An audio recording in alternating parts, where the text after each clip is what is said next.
Hello guys, welcome back to the channel and welcome back to elite wrestling. तो guys आज भी हम AEW company के बहुत ही बड़े और बहुत सारे अपडेट्स के बारे में बात करने वाले हैं। और गाइज आज इस वीडियो के अंदर हम जानने वाले हैं कि साशा बैंक्स के AEW कंपनी के अंदर आने के ऊपर कौन सी बड़ी और इंटरेस्टिंग अपडेट सामने आ रही है, जिसके साथ ही हम जानने वाले हैं कि रिंग ऑफ ऑनर कंपनी का फाइनल बैटल पे-पर-व्यू खत्म होने के बाद काफी सारे सुपरस्टार्स की रिएक्शंस क्या सामने आए हैं, इस हफ्ते के डायनामाइट शो की व्यूअरशिप क्या रही और विलियम रीगल ने भी फाइनली AEW कंपनी को गुड बाय कह दिया है। तो गाइज ये सब बातें जानने के लिए ये वीडियो एकदम आखिर तक देखना और ऐसे ही AEW कंपनी से रिलेटेड हर एक न्यूज, रूमर और अपडेट और AEW कंपनी के हर एक शो का रिव्यू पाने के लिए हमारे चैनल को सब्सक्राइब करना मत भूलना। पर गाइज अब ज्यादा देर ना लगाते हुए चलिए वीडियो शुरू करते हैं और सबसे पहले बात करते हैं इस हफ्ते के डायनामाइट शो की व्यूअरशिप की और जानते हैं कि इस हफ्ते के डायनामाइट शो की व्यूअरशिप क्या रही। तो गाइज अगर आपने हमारे चैनल के ऊपर इस हफ्ते के डायनामाइट शो का रिव्यू वीडियो देखा है तो आपको पता होगा कि इस हफ्ते का डायनामाइट शो AEW कंपनी की तरफ से एक बहुत ही बढ़िया डायनामाइट शो था। लेकिन इस सब के बाद अगर यहाँ पर हम बात करें इस डायनामाइट शो की व्यूअरशिप की तो गाइज सरप्राइजिंगली इस हफ्ते के डायनामाइट शो की व्यूअरशिप फिर एक बार इसके पहले हुए डायनामाइट शो के मुकाबले करीब 8% कम हो चुकी है। और जहां पर इसके पहले हुए डायनामाइट शो को व्यूअरशिप मिली थी 870 के व्यूअर्स, तो वहीं पर इस हफ्ते के डायनामाइट शो को व्यूअरशिप मिली है 840 के व्यूअर्स। जो देखा जाए तो डायनामाइट शो के व्यूअरशिप के अंदर फिर एक बार एक काफी बड़ा ड्रॉप है। और अगर यहाँ पर हम बात करें 18 to 49 एज डेमोग्राफिक की तो गाइज 18 to 49 एज डेमोग्राफिक में भी इस हफ्ते के डायनामाइट शो की व्यूअरशिप लास्ट वीक के डायनामाइट शो के मुकाबले करीब 2% कम हो चुकी है। और जहां पर लास्ट वीक के डायनामाइट शो को 18 to 49 एज डेमोग्राफिक के अंदर रेटिंग्स मिली थी 0.30, तो वहीं पर इस हफ्ते के डायनामाइट शो को 18 to 49 एज डेमोग्राफिक के अंदर व्यूअरशिप मिली है 0.29, जिससे डेमोग्राफिक में भी इस हफ्ते के डायनामाइट शो की व्यूअरशिप काफी कम हो चुकी है। पर गाइस सरप्राइजिंगली वेडनेसडे के टॉप 150 केबल टीवी प्रोग्राम्स के अंदर इस हफ्ते का डायनामाइट शो नंबर 3 की पोजीशन के ऊपर आता है, जो कि इससे पहले नंबर 5 की पोजीशन के ऊपर था, जिससे कि आप समझ सकते हैं कि व्यूअरशिप कम होने के बावजूद डायनामाइट शो नंबर 3 की पोजीशन के ऊपर आया है। और गाइस नंबर 1 की पोजीशन के ऊपर फिर एक बार की तरह ही फुटबॉल आया है, जिससे कि आप समझ सकते हैं कि यहाँ पर सिर्फ फीफा वर्ल्ड कप के चलते डायनामाइट शो की व्यूअरशिप काफी कम हो रही है। लेकिन अब देखना पड़ेगा कि फीफा वर्ल्ड कप खत्म होने के बाद डायनामाइट शो की व्यूअरशिप कितनी बढ़ती है। और आप भी मुझे कमेंट कर बताइए कि इस व्यूअरशिप के ऊपर आपका क्या कहना है। लेकिन गाइज हम आगे बढ़ते हैं और बात करते हैं हमारे अगले अपडेट की और जानते हैं कि इस साल का फाइनल बैटल पे-पर-व्यू खत्म होने के बाद हाल फिलहाल में कौन से सुपरस्टार्स के क्या रिएक्शन सामने आए हैं। और गाइज अगर आपने हमारे चैनल के ऊपर इस साल की रिंग ऑफ ऑनर कंपनी के फाइनल बैटल पे-पर-व्यू का रिव्यू वीडियो देखा है तो आपको पता होगा कि हमें इस साल की रिंग ऑफ ऑनर कंपनी के फाइनल बैटल पे-पर-व्यू के ऊपर कुछ बहुत ही बढ़िया मैचेस देखने को मिले थे। पर गाइज ये शो खत्म होने के बाद यहाँ पर इस शो से रिलेटेड काफी सारे सुपरस्टार्स ने अपनी रिएक्शन शेयर किए हैं। जहाँ पर सबसे पहले FTR के खिलाफ अपना मैच खत्म करने के बाद ब्रिस्को ब्रदर्स ने एक फोटो शेयर किया, जहाँ पर ब्रिस्को ब्रदर्स ने लिखा चीयर्स और 13 टाइम, जिससे कि आप समझ सकते हैं कि Briscoe brothers 13 time world tag team champions बने हैं और ये ब्रिस्को ब्रदर्स के लिए काफी बढ़िया चीज है। लेकिन इसके साथ ही यहाँ पर FTR के डेक्स हारूड ने ये फोटो अपने सोशल मीडिया हैंडल्स के ऊपर शेयर की है, जहाँ पर आप देख सकते हैं कि फाइनल बैटल पे-पर-व्यू के ऊपर ब्रिस्को के खिलाफ एक मैच देने के बाद यहाँ पर FTR के डेक्स हारूड की हालत काफी खराब है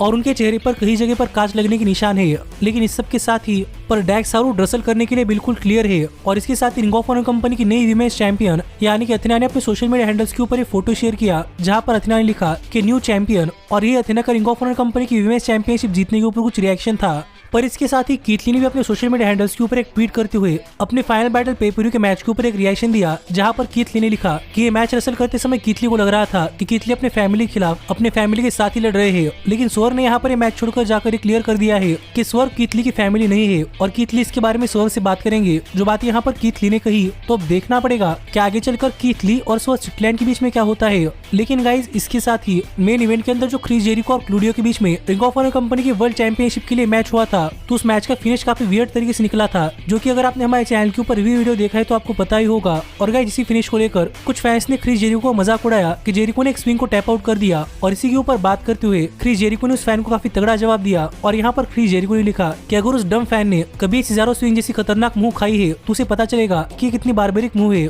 और जेरिको ये मुंह सहन नहीं कर सकते थे, इसलिए जेरिको ने टैप आउट किया। और अगर वो ये मुंह खाता तो अपनी माँ के पास जाकर रोता, लेकिन क्रिस जेरिको ने वो तो नहीं किया। जो बातें कहकर क्रिस जेरिको ने यहाँ पर उस फैन की काफी अच्छी तरीके से छील दी है और जेरिको ने उस फैन को काफी अच्छी तरीके से जवाब दिया है। और आप भी मुझे कमेंट कर बताइए कि वर्ल्ड चैंपियनशिप के मैच का इस तरीके से फिनिश होना जिसके ऊपर आपका क्या कहना है। पर गाइज मैं ये देखकर काफी खुश हूँ कि हमें काफी अलग और नए तरीके के फिनिशेस देखने को मिल रहे हैं जो कि रेसलिंग को फिर एक बार देखने के लिए एंटरटेनिंग बनाते हैं। लेकिन गाइज अब हम आगे बढ़ते हैं और बात करते हैं हमारी अगली अपडेट की और जानते हैं कि विलियम रीगल ने किस तरीके से finally AEW company good bye कह दिया है। तो गाइज अगर आप करंटली AEW कंपनी के अंदर विलियम रीगल को फॉलो कर रहे हैं तो आपको पता होगा कि finally William Regal AEW company छोड़कर जा चुके हैं और शायद विलियम रीगल दोबारा से WWE कंपनी ज्वाइन करने वाले हैं। पर गाइज अभी विलियम रीगल के AEW कंपनी छोड़कर जाने के ऊपर खुद फाइनली विलियम रीगल ने अपना कुछ रिएक्शन शेयर किया है और हाल ही में विलियम रीगल ने अपने सोशल मीडिया हैंडल्स के ऊपर एक ट्वीट किया जो कि आप अपने स्क्रीन के ऊपर देख सकते हैं। और यहाँ पर विलियम रीगल ने लिखा कि विलियम रीगल का ब्लैकपूल कॉम्बैट क्लब नाम का बैंड एक काफी बढ़िया बैंड रहा है और इस बैंड ने अपने लाइफ टाइम के अंदर काफी अच्छे सॉन्ग्स लिखे हैं, लेकिन विलियम रीगल को भी अपनी लाइफ स्टोरी लिखनी है, इसलिए William Regal Blackpool combat club को छोड़कर जा रहे हैं। पर विलियम रीगल सच में दोबारा से ब्लैकपूल कॉम्बैट क्लब से मिलेंगे, जो बात यहाँ पर विलियम रीगल ने कही।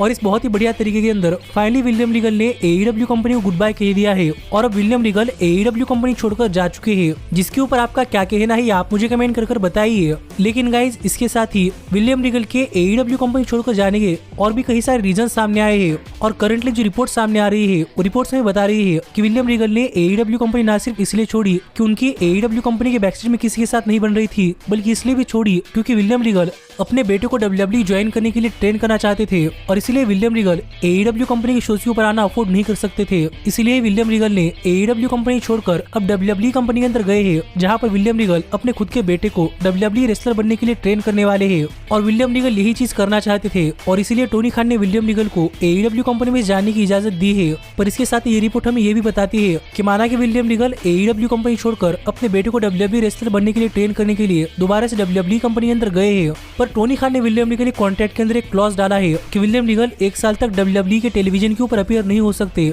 इसीलिए विलियम रीगल WWE कंपनी के बैकस्टेज में अपने बेटे को ट्रेन तो कर सकते हैं, पर WWE कंपनी के टेलीविजन के ऊपर अपीयर नहीं हो सकते। जो कुछ हाल ही में नए रिपोर्ट्स विलियम रीगल के WWE कंपनी ज्वाइन करने के ऊपर सामने आ रहे हैं और आप मुझे कमेंट कर बताइए कि इसके ऊपर आपका क्या कहना है। पर गाइज मुझे ये चीज देखकर काफी अच्छा लगा कि विलियम रीगल को अपने खुद के बेटे को ट्रेन करना था और इसके लिए टोनी खान ने विलियम रीगल को AEW कंपनी छोड़कर जाने की इजाजत दी है, जबकि उन्होंने AEW कंपनी के साथ 3 साल का कॉन्ट्रैक्ट साइन किया था। जो चीज देखकर मैं तो टोनी खान को और भी रिस्पेक्ट कर रहा हूँ और आप भी मुझे कमेंट कर बताइए कि आपका इस स्टोरी के ऊपर क्या कहना है। लेकिन गाइज अब हम आगे बढ़ते हैं और बात करते हैं हमारे सबसे बड़े अपडेट की और जानते हैं कि साशा बैंक्स के AEW कंपनी के अंदर आने के ऊपर और कौन से नए अपडेट सामने आ रहे हैं। तो गाइज अगर आप हाल फिलहाल में साशा बैंक्स को फॉलो कर रहे हैं तो आपको पता होगा कि करंटली साशा बैंक्स के रेसलिंग रिटर्न के ऊपर काफी सारे बड़े न्यूज और रूमर सामने आ रहे हैं और इसमें से कई रूमर्स हमें ये भी कह रहे हैं कि साशा बैंक्स हमें काफी जल्दी WWE कंपनी अंदर अपना कमबैक करती हुई दिखाई दे सकती है, क्योंकि WWE कंपनी अंदर behind the scenes Sasha banks और WWE कंपनी के मैनेजमेंट के बीच में मीटिंग चल रही है। लेकिन इसके साथ ही साशा बैंक्स की WWE कंपनी के साथ साथ new Japan pro wrestling shows के ऊपर जाने की भी अपडेट सामने आ रही है, क्योंकि न्यू जापान प्रो रेसलिंग ने साशा बैंक्स को अपनी कंपनी के अंदर शोज के ऊपर लाने के लिए बुक कर लिया है और हमें इस साल के रेसल किंगडम 17 के ऊपर Sasha banks new Japan pro wrestling के अंदर जाती हुई दिखाई देने वाली है।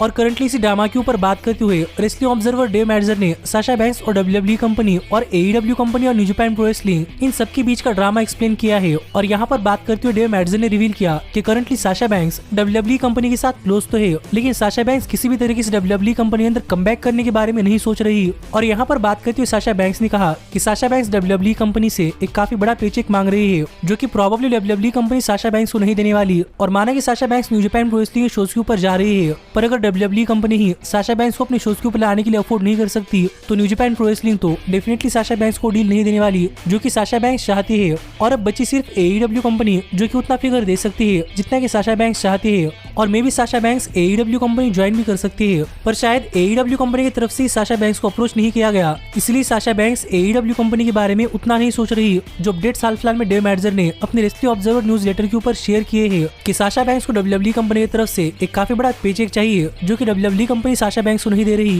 न्यू जापान प्रो रेसलिंग तो अफोर्ड नहीं कर सकती, पर AEW कंपनी खुद से ही साशा बैंक्स को अप्रोच नहीं कर रही और सिर्फ इसी एक वजह से साशा बैंक्स AEW कंपनी के अंदर नहीं आ रही। पर टोनी खान बिजनेस इंडस्ट्री के अंदर अपना फायदा करवाने के लिए कुछ भी कर सकते हैं, इसीलिए साशा बैंक्स अगर AEW कंपनी ज्वाइन भी करती है तो डेव मैडजर सरप्राइज नहीं होंगे। जो बातें भी यहाँ पर डेव मैडजर ने कही है, जिससे कि हम समझ सकते हैं कि प्रोबेबली यहाँ पर AEW कंपनी साशा बैंक्स को अपनी कंपनी के अंदर साइन कर सकती है। पर टोनी खान ने इसके ऊपर अब तक कुछ नहीं सोचा, तो देखना पड़ेगा कि क्या टोनी खान कभी साशा बैंक्स को अपनी कंपनी के अंदर साइन करते हैं या नहीं। लेकिन गाइस जहाँ तक बात है मेरी, तो मैं तो डेफिनेटली चाहूंगा कि टोनी खान साशा बैंक्स को AEW कंपनी के अंदर साइन करे, क्योंकि सच में साशा एक काफी टैलेंटेड पर्सन है और मुझे भी देखना है कि साशा बैंक्स AEW कंपनी के अंदर किस तरीके से काम करती है। और आप भी मुझे कमेंट कर बताइए कि आपका इसके ऊपर क्या कहना है। और ऐसे ही AEW कंपनी से रिलेटेड हर एक न्यूज, रूमर और अपडेट और AEW कंपनी के हर एक शो का रिव्यू पाने के लिए हमारे चैनल को सब्सक्राइब करना मत भूलना। पर गाइज अब मैं मिलता हूं आपसे अगली वीडियो के अंदर, पर तब तक stay healthy, stay happy and keep watching elite wrestling. Hey, did you like that video?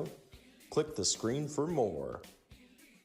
And where do you think you're going? Check out our official merchandise page and to support the entire cast. And thanks so much for being the elite. The elite, the elite. What, Nick, you're not going to sing it all with me this time?